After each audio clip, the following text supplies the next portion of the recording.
Hello student, welcome to my YouTube channel learn teach student. आज के video हम discussion करेंगे जियो थर्मल पावर प्लांट के बारे में कि आखिर में जियो थर्मल पावर प्लांट क्या होता है, इसका कंस्ट्रक्शन के बारे में कि आखिर में ये कैसे बना होता है, ठीक है, कौन कौन पार्ट है, कंपोनेंट के क्या क्या नाम होते हैं, और फाइनली जानेंगे इसका क्या वर्किंग के बारे में कि आखिर में जियो थर्मल पावर प्लांट कैसे काम करता है। स्टूडेंट, अगर आप चैनल में नए आए हुए हैं तो जरूर चैनल को सब्सक्राइब करते हुए अपने दोस्तों के ग्रुप में जरूर वीडियो को शेयर कीजिए, क्योंकि मैं डिप्लोमा लेवल और इंजीनियरिंग लेवल का हर टॉपिक को रोज डिस्कस करते रहता हूं। चलिए स्टूडेंट, सबसे पहले समझते हैं क्या कि आखिर में जियो थर्मल पावर प्लांट क्या होता है। जियो थर्मल पावर प्लांट को हिंदी में अगर अनुवाद करेंगे, सब देखेंगे तो होता है भूतापीय ऊर्जा संयंत्र। जियो थर्मल पावर प्लांट एक तरह का ऐसी तकनीक होती है जिसके सहयोग से हम लोग इलेक्ट्रिसिटी को उत्पन्न करते हैं, ठीक है। जियो थर्मल में होता है भूतापीय, मतलब धरती के अंदर जो गर्म ऊष्मा है उसके सहयोग से इलेक्ट्रिसिटी को जनरेट करना एक तरह का जियो थर्मल पावर प्लांट कहलाता है, ठीक है। अगर सटीक से भाषा में कहा जाए कि आखिर में जियो थर्मल पावर प्लांट क्या होता है तो हम कह सकते हैं एक तरह का ऐसी तकनीक होती है जिसको सहयोग से हम लोग इलेक्ट्रिसिटी को उत्पन्न करते हैं। जो धरती के अंदर जो बहुत ज़्यादा यहाँ पर गर्म ऊष्मा है उसके सहयोग से हम लोग क्या काम करते हैं, इलेक्ट्रिसिटी को उत्पन्न करते हैं, ठीक है। तो आइए हम समझते हैं इसका कंस्ट्रक्शन के बारे में कि आखिर में इसे कैसे बनाया जाता है, ठीक है। जियो थर्मल पावर प्लांट को बनाने के लिए काफ़ी खास जगहों को चुना जाता है। उस जगह को चुना जाता है जहाँ पे जो धरती के अंदर बहुत ज़्यादा गर्म पानी है, ऊष्मा है, जिसको हम लोग पाइप के सहयोग से हम लोग निकाला जा सकते हैं और उसको हम लोग इलेक्ट्रिसिटी को उत्पन्न करने में यूज किया जा सकता है, मतलब पावर को जनरेट करने में इसका उपयोग किया जाता है, ठीक है। ये जो हमारा अर्थ होता है, अर्थ के सबसे नीचे वाली कोर को हम लोग क्या बोलते हैं, एक तरह का मैग्मा बोला जाता है। इसको एक तरह का मैग्मा बोला जाता है जो यहाँ 5200 डिग्री सेल्सियस तक गर्म होती है, ठीक है। जस्ट इसके ऊपर एक ठोर लेयर होती है जिसको एक तरह का सॉलिड रॉक कोर बोला जाता है, ठीक है। ये भी बहुत ज़्यादा गर्म होती है, यहाँ पे हॉट वाटर को पाया जाता है, ठीक है। अब क्या होती है कि इसकी और एक ठोर लेयर होती है जिसको क्या बोलते हैं, एक तरह का यहाँ पे पोरस रॉक बोला जाता है। ये भी बहुत ज़्यादा हीट होती है, ठीक है।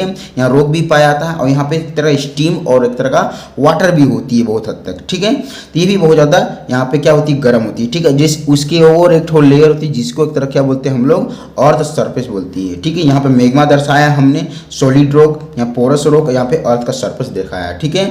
मतलब जो हमारा अर्थ का सरफेस है उसके ऊपर से लेकर नीचे तक अगर हम नीचे डिस्टेंस जाएंगे तो 3000 किलोमीटर तक अप्रोक्स जाएंगे तो मैग्मा मिलेगा, जो यहाँ पे 5200 डिग्री सेल्सियस तक गर्म होती है। जस्ट उसके ऊपर वाली यहाँ पे 2897 किलोमीटर तक अगर जाते हैं तो यहाँ पे बहुत ज़्यादा सॉलिड रॉक मिलेगी, जो यहाँ पे हॉट वाटर यहाँ पे पाया जाता है। और ये हमारा एक तरह पोरस रॉक में भी हॉट वाटर और स्टीम पाया जाता है, ठीक है। तो अब क्या काम करते हैं, सबसे पहले यहाँ पे एक वेल, एक कुआं बनाई जाती है जो हमारा यहाँ तक 3000 किलोमीटर तक ऑलमोस्ट यहाँ पे जाएगी है पाइप, ठीक है।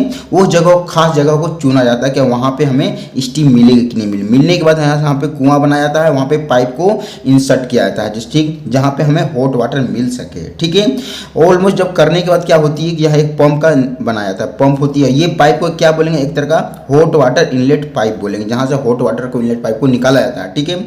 यहाँ पे जस्ट एक पंप को यहाँ पे बैठाया जाता है कि नीचे से पानी को खींचा जा सके, ठीक है। अब क्या होती है, जस्ट इसके ऊपर आते हैं, पाइप जाती है और यहाँ एक फ्लश टैंक का उपयोग किया जाता है। जो हमारा हॉट वाटर आती है बहुत हद तक, तो इसे एक तरह का स्टीम में फ्लश किया जा सके, ठीक है, सुपर हीटेड स्टीम में फ्लश हो सके, ठीक है। तो इसको एक तरह का फ्लश टैंक बोलेंगे, ठीक है। यहाँ एक पाइप यहाँ पे इस्तेमाल किया था जिसको ट्यूब बोल सकते हैं।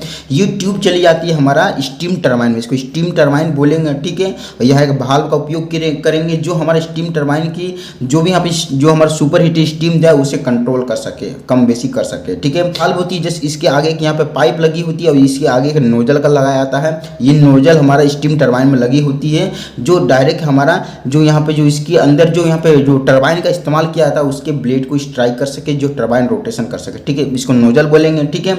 इसको ब्लेड बोलेंगे, इसको रोटर बोलेंगे। जो ये नजर आ रही है जो टरबाइन की शाफ्ट होती है, ठीक है। यही टरबाइन की जो शाफ्ट देख सकते हैं यहाँ आगे की ओर चली गई, यहाँ पे इसको देख सकते हैं। ये जब यहाँ पे शाफ्ट है कनेक्ट कर दी जाती है हमारा जनरेटर के शाफ्ट के साथ, यहाँ के जनरेटर के साथ शाफ्ट कनेक्ट हो जाती है, ठीक है। तो जब ये रोटेशन करेगी यहाँ पे ये टरबाइन, तो जनरेटर के साथ भी रोटेशन करेगी और जनरेटर यहाँ पे इलेक्ट्रिसिटी को उत्पन्न करेगा, ठीक है। यहाँ पे एक तरह का जनरेटर का इस्तेमाल किया जाता है, जिससे एक इलेक्ट्रिक जनरेटर, आप इसे एक तरह का अल्टरनेटर भी बोल सकते हैं, ठीक है।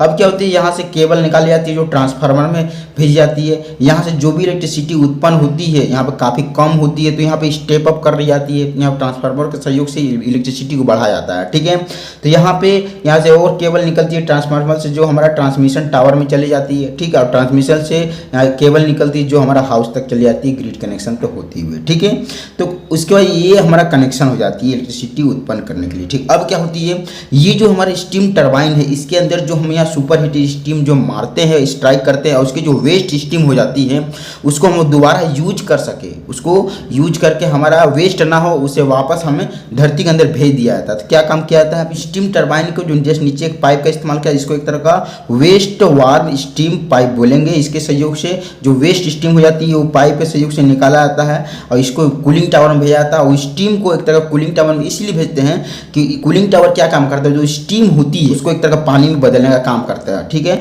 और जो भाप है ऊपर की ओर निकलती है। तो यहाँ पे एक तरह का यहाँ पे इसको क्या बोलेंगे, कूलिंग टावर बोलेंगे, जो स्टीम को एक तरह का वाटर में कन्वर्ट करने का काम करेगा। वो वाटर को लास्ट यहाँ पे वहाँ के सहयोग से नीचे भेज दी जाती है। ठीक है, जो हम दोबारा इसको यूज कर सकेंगे। ठीक है, तो कुछ इस तरह से इसका कंस्ट्रक्शन हो जाती है। ठीक है, तो आइए हम समझते हैं इसका वर्किंग के बारे में कि आखिर में जियोथर्मल पावर प्लांट कैसे काम करता है। ठीक है, आखिर में इसके सहयोग से कैसे इलेक्ट्रिसिटी को उत्पन्न किया जाता है, आखिर में कैसे यहाँ धरती के अंदर जो इसकी जो हॉट वाटर होती है इसको कैसे यहाँ पे स्टीम टरबाइन तक भेजी जाती है, इलेक्ट्रिसिटी को उत्पन्न किया जाता है। ठीक है, तो आइए स्टार्टिंग से समझते हैं। देखिए सबसे पहले क्या होती है, जैसे कि यहाँ जो हमारा धरती के अंदर जो हॉट वाटर है उसे यहाँ पे पाइप के सहयोग से ऊपर की ओर खींची जाती है। पंप जब चालू होती है तो खींचने लगती है, जैसे ही चालू होती है खींचने लगेगी, ये ऊपर की ओर आएगी, यहाँ पे जो हमारा हॉट वाटर है पाइप के सहयोग से और फ्लैश टैंक में चली जाएगी। ठीक है, फ्लैश टैंक क्या काम करेगी, वो जो हॉट वाटर है उसे एक तरह का सुपर हीटेड स्टीम के फॉर्म में कन्वर्ट कर देगी। जैसे ही कन्वर्ट होगी तो ऊपर की ओर जाएगी, यहाँ पर ट्यूब के सहयोग से चले जाएगी हमारा कहाँ पे, हाँ ये जो नोजल के सहयोग से हमारा स्टीम टरबाइन में चले जाएगी। और यहाँ पे भाल को जैसे ही खोलते हैं तो यहाँ पे नोजल के सहयोग से काफ़ी सुपर हीटेड स्टीम यहाँ पे स्ट्राइक करती है हमारा स्टीम टरबाइन के ब्लेड के ऊपर। तो टरबाइन यहाँ रोटेशन करने लगता है, इसके साथ भी रोटेशन करती है। ठीक है, इसके साथ कनेक्ट जनरेटर के साथ, तो जनरेटर के साथ भी रोटेशन करने लगता है और जनरेटर यहाँ पे साथ रोटेशन करता है तो जनरेटर यहाँ पे इलेक्ट्रिसिटी को उत्पन्न कर देता है। ठीक है, इलेक्ट्रिसिटी देख सकते हैं कैसे उत्पन्न हो गई, तो ये इलेक्ट्रिसिटी को केबल के थ्रू ट्रांसफार्मर में भेजी जाती है और ट्रांसफार्मर क्या काम करता है, वो इलेक्ट्रिसिटी को यहाँ पे स्टेप अप कर देती है, वो इलेक्ट्रिसिटी को बढ़ा देती है और उसे यहाँ पर ट्रांसमिशन टावर तक भेज दी जाती है और ट्रांसमिशन टावर हमारा घर तक इलेक्ट्रिसिटी को पहुँचा देता है। ठीक है, तो कुछ इस तरह से जियोथर्मल पावर प्लांट के सहयोग से इलेक्ट्रिसिटी को उत्पन्न किया जाता है। ठीक है, अब क्या काम किया जाता है, जो हमारा स्टीम जो टरबाइन है, जो वेस्टेज जो स्टीम हो गई है जो यहाँ पे ब्लेड के ऊपर जब टकराई तो वेस्टेज यहाँ स्टीम को पाइप के सहयोग से कूलिंग टावर में भेजा जाता है। कूलिंग टावर क्या काम करती है कि वेस्ट जो स्टीम हो गई है, वार्म स्टीम जो है उसे नीचे की ओर स्ट्राइक करती है एक तरह के झरना के रूप में। और एक तरह का यहाँ पे कूलिंग टावर में उपयोग किया जाता है ड्रिप एलिमेटर का। ड्रिप एलिमेटर क्या काम करता है, एक तरह की जाली लगी होती है, नीचे को स्ट्राइक करती है और जाली यहाँ पे धीरे धीरे उस स्टीम के